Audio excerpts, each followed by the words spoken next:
个电视剧做工的人，甲我的大家哪会这尔啊高追，拢伫个金钟奖来得奖。即摆宣布讲要来拍做电影，真侪观众拢真期待。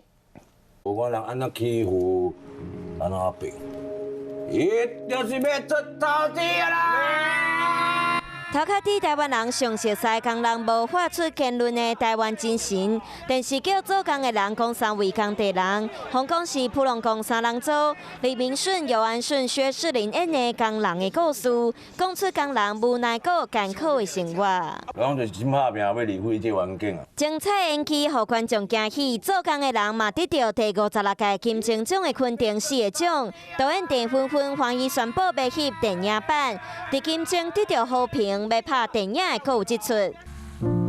你若互因两个走吼，你会后悔啦。啥物也毋是甲财产留家己后代。演出天下父母心，阁有传统保守的大家。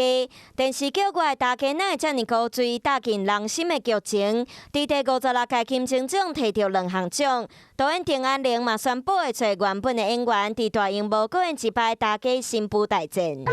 妈妈跟你讲，你现在做妈妈要像个大人一样。拄完结片的电视剧《小女养生记2》未少人想要的电影版。陈嘉玲要生囝进前，和妈妈的对话，互人感动。《小女养生记2》收视率直直创新高，演员的演技、有剧情，观众拢真介意。因为第2季的结束，真侪人无法度收心，想要第3季或者是翕电影版。